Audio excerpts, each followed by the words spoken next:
Good afternoon and Jai Hind student. Welcome again. Now today we discuss class 9 chapter 1st. What is democracy? Why democracy? It's your revision time. Now in this video we discuss some important question of this chapter. Your first question, it's value based questions.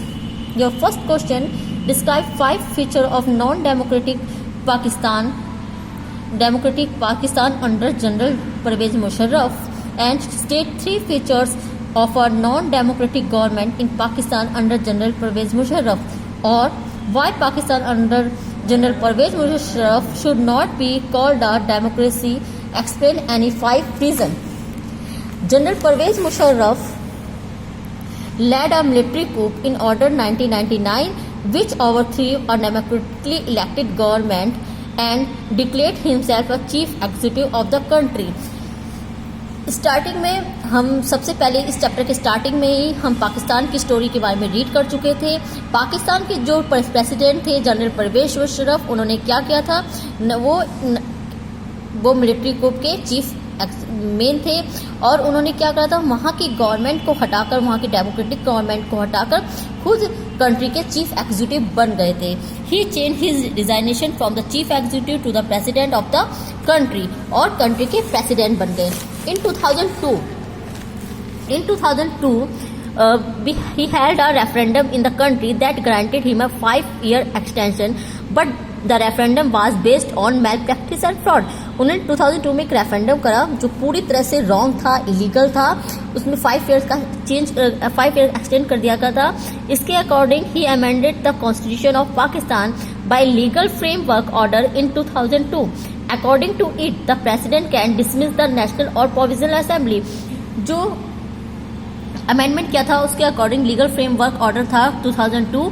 इसके according जो भी पाकिस्तान का president होगा वो कभी भी जो भी असेंबली होगी उसको डिसमिस कर सकता है या बुला सकता है. And Pakistan had elected representative had some power but they could not take the final decision. The final power rested with the military officer and general Pervez Musharraf himself. Pakistan में इलेक्शन जो होंगे, जो रिप्रेजेंटेटिव चूज करे जाएंगे, उनके पास पावर तो होगी पर कुछ पावर होगी और जो फाइनल डिसीजन, फाइनल पावर होगी वो किसके पास होगी, मिलिट्री के जो ऑफिसर होंगे उनके पास होगी. उस टाइम में जो मिलिट्री ऑफिसर थे जनरल परवेज मुशर्रफ जी थे और सारी पावर इस तरह से उन्होंने अपने हैंड में ले ली थी. Now your next question, rulers and the ruled both are responsible for making an ideal democracy. Justify by giving suitable reason. It's right. The fate of the country depends not just on what the rulers do, but merely on what we as citizens do. Now, what we do as citizens can make a difference to making our country more or less democratic. And in fact, most non-democratic government would like citizens not to take part in politics, but democracy depends on active political participation by all citizens. Because दोनों ही कहीं ना कहीं पूरी तरह से responsible है एक ideal democracy के लिए. बाय चांस फॉर एग्जांपल अगर सिटीजन वोटिंग ही नहीं करने जाएंगे, अपने रिप्रेजेंटेटिव को चूज ही नहीं करेंगे, तो कहाँ से डेमोक्रेसी, एक आइडियल डेमोक्रेसी होगी. हम इंडिया का ही एग्जांपल ले लेते हैं. हम देखते हैं कि ओनली 30, कभी 70, कभी 70 तो बहुत बड़ी बात हो गई, ओनली 60, 40, 50 इस तरह से रेंज आती है वोटिंग की. क्या आइडियल डेमोक्रेसी का एग्जाम्पल है? नो. जबकि इंडिया को सबसे बड़ी डेमोक्रेटिक कंट्री बोला जाता है, लेकिन आइडियल डेमोक्रेसी का एग्जाम्पल नहीं हुआ. जब हम दोनों ही रिस्पॉन्सिबल रूलर्स जो रूल बनाते हैं, जो लॉ बनाते हैं, और साथ में जो हम उनको फॉलो करते हैं, हम दोनों ही एक आइडियल रिस्पॉन्सिबल है एक आइडियल डेमोक्रेसी के लिए.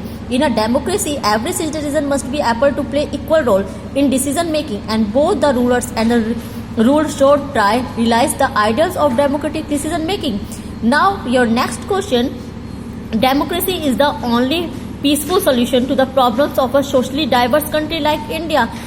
Comment on the statement by giving suitable reason.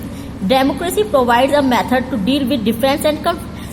If any society people have differences of opinion and interest, these differences are particularly sharp in a country like ours where there is a wide socially diversity. In our country, people belong to different regions, language, religions and castes. They have different preferences of one group, one clash with those of other groups, which can be resolved here in a better way.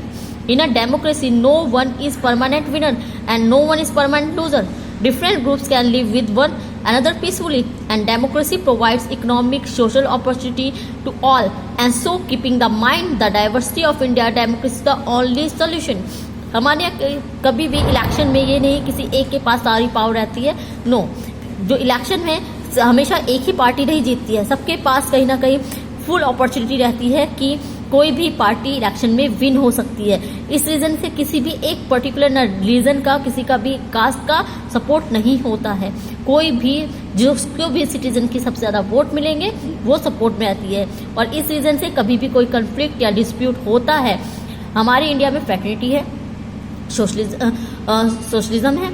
इस reason से जो भी cast, किसी religion, किसी को भी ज़्यादा तवज्जो नहीं दी जाती है, सबको इक्वल समझा जाता है। Now thank you student. In next video we discuss other question.